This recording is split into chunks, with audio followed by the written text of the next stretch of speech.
Kementerian Kelautan dan Perikanan atau KKP secara tidak sengaja menangkap kapal asing yang sedang melakukan aktivitas pengerukan pasir secara ilegal di perairan Pulau Nipa, Batam pada Rabu 9 Oktober. Kapal berbendera Malaysia bernama Yang Cheng ini kedapatan membawa muatan pasir laut sebanyak 10.000 meter kubik. Saat diperiksa, kapal tersebut tidak memiliki izin yang sah untuk melakukan kegiatan pengerukan pasir di wilayah perairan Indonesia.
Atas temuan ini, KKP langsung menghentikan operasi kapal.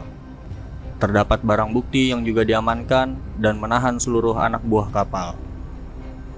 Sementara, sebagian besar ABK merupakan warga negara asing.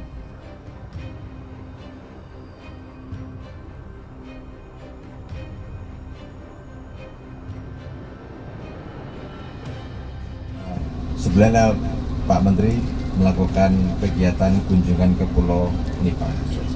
Nah, di tengah jalan kami mendapati kapal ini YC6.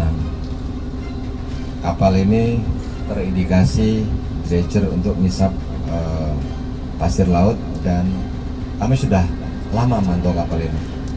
Dia tipis-tipis di perbatasan, kadang masuk tempat kita, kadang di. Ketika kita lakukan pengawasan di lapangan, kapal ini sering sudah tidak ada. Dan kemarin pada saat Pak Menteri on board di kapal kami, kapal Orca 3, mendapati kapal ini ada di depan kita untuk papasan. Nah, seketika aja juga kami melakukan perintah untuk penghentian dan kami lakukan pemeriksaan. Saat kami periksa, kapal ini tidak ada dokumen sama sekali, ya, tidak ada dokumen sama sekali tentang kapalnya. Yang ada dokumen pribadinya nahkoda. Ini salah. Sebuah kapal ketika dia melakukan pelayaran wajib ada dokumennya. Jadi tidak ada, dan dia melakukan penyedotan pasir yang harusnya ketika melakukan penyedotan itu ada perizinan dari KKP, yaitu DKKP RL, yang nanti akan dijelaskan oleh Pak Victor, Dirjen PRL. Intinya KKP belum merilis izinnya untuk pemanfaatan pasir laut, belum sama sekali. Ini sudah mendahului ya. Nah, kami hadir KKP di laut untuk melakukan proses pengawasan. Selanjutnya kapal ini nanti akan kita dalami. Saat ini kami tentukan dia sebagai duga tak bersalah, ya. Namun kami sudah punya sedikit alat bukti, dan itu akan kami kembangkan sejauh mana tingkat pelanggarannya. Itu. Jadi teman-teman semuanya, secara teknis terkait dengan pemanfaatan pasir laut maupun sedimentasi, Pak Victor yang akan menerangkan lebih detail. Silakan Bapak.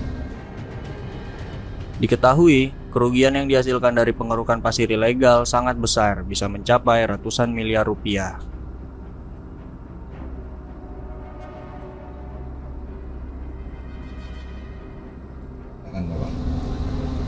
Masih semua mengacu kepada PP 26 tahun 2003, dan sekalian tahu bahwa sampai saat ini belum pernah ada kita keluarkan izin tentang ini.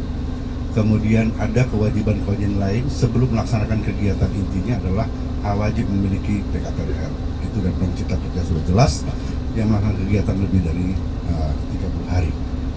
Dokumen-dokumen ini pada saat diperiksa kemarin tidak ada, sehingga patut diduga, patut diduga ada pelanggaran-pelanggaran yang dilakukan oleh kapal ini. Secara kasat mata kita melihat adalah substansi adalah pasir laut, karena kapal ini adalah dredger mengandung pasir laut, dan alat bukti yang lain ini sedang dikembangkan oleh teman-teman penyidik SAP, dan saya berharap nanti tim ini bisa bekerja sama dengan tim kami sehingga betul-betul kita dapat pastikan bahwa betul telah terjadi pelanggaran atau tindak pidana di lingkungan kelautan, yaitu pengambilan pasir tanpa izin dan perbuatan pelanggaran yang lain. Direktur Jenderal PSDKP KKP mengungkapkan bahwa pasir laut saat ini sangat diminati oleh banyak perusahaan dan pihak asing karena nilai ekonomisnya yang tinggi. Hal ini menyebabkan maraknya aktivitas pengerukan pasir ilegal di perairan Indonesia.